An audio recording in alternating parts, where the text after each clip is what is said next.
கச்சத்தீவு விவகாரத்தில் தமிழக பாஜக தலைவர் அண்ணாமலைக்கு தமிழக காங்கிரஸ் தலைவர் செல்வ பெருந்தகை அடுக்கடுக்கான கேள்விகளை எழுப்பியுள்ளார். கச்சத்தீவு பற்றி கவலைப்படும் அண்ணாமலை, இந்தியாவிற்குள் ஆக்கிரமிப்புகளை துணிந்து மேற்கொள்ளும் சீனாவிடம் நம் நிலங்களை தாரை வார்த்து அமைதி காப்பது பற்றி பிரதமர் மோடியிடம் கேட்டதுண்டா என்று கேள்வி எழுப்பியுள்ளார். கச்சத்தீவுக்குள்ளோ இலங்கை எல்லையிலோ தமிழக மீனவர்கள் மீன்பிடிப்பதை ஏற்க முடியாது, அவர்களை கைது செய்வோம், சிறையில் அடைப்போம் என்று இலங்கை அதிபர் அனுரகுமார திசநாயக்க சொன்ன போதும் கூட மோடியோ பாஜகவோ எதிர்வினை என்று இதுவரை செய்ததென்ன என்றும் வினவியுள்ளார். மேலும் தந்தி டிவிக்கு இலங்கை முன்னாள் அதிபர் ரணில் விக்ரமசிங்கே அளித்த பிரத்யேக பேட்டியை செல்வ பெருந்தகை எக்ஸ் தளத்தில் மேற்கோள் காட்டியுள்ளார். வேலூரில் பார்வையற்ற மாற்றுத்திறனாளிகளை ஷேர் ஆட்டோவில் அழைத்து சென்று மது போதையில் தாறுமாறாக ஓட்டி அச்சுறுத்தியதாக புகார் எழுந்துள்ளது. அப்துல்லாபுரத்தில் இருந்து உங்களுக்கு வகை வகையா சுவையா சமைக்க தெரியுமா?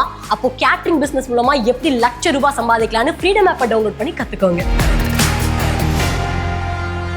பார்வையற்ற மாற்றுத்திறனாளிகள் 4 பேரை ஷேர் ஆட்டோவில் அழைத்து சென்ற ஆட்டோ ஓட்டுநர் மது போதையில் தாறுமாறாக ஓட்டிச் சென்றுள்ளார். இதனால் அச்சமடைந்த பயணிகள் வாகனத்தை நிறுத்துமாறு கேட்டதற்கு அவர் தகாத வார்த்தைகளால் திட்டியதாக தெரிகிறது. கருகம்பத்தூர் என்ற இடத்தில் ஆட்டோவை நிறுத்திய போது ஆட்டோ ஓட்டுநருக்கும் மாற்றுத்திறனாளிகளுக்கும் இடையே கைகலப்பு ஏற்பட்டது. தகவல் அறிந்து வந்த போலீசார் ஆட்டோ ஓட்டுநரை விசாரணைக்கு அழைத்துச் சென்றனர். பெரம்பலூரில் பெண் பல் மருத்துவரிடம் டேட்டிங் ஆப் மூலம் பழகி 16 லட்சம் ரூபாய் மோசடி செய்தவரை ஆந்திரா சென்று போலீசார் கைது செய்தனர். ஆந்திராவைச் சேர்ந்த பரத் என்ற இளைஞரை அந்த பெண் மருத்துவர் காதலித்து வந்துள்ள நிலையில் ரயில்வே துறையில் மருத்துவர் பணி வாங்கி தருவதாக கூறி 16 லட்சம் ரூபாயை கேட்டுள்ளார். அதனை நம்பி பரத்தின் வங்கி கணக்கிற்கு அந்த பெண் மருத்துவர் பணம் அனுப்பிய பிறகு டேட்டிங் ஆப் செயலியில் இருந்து பரத் விலகியுள்ளார்.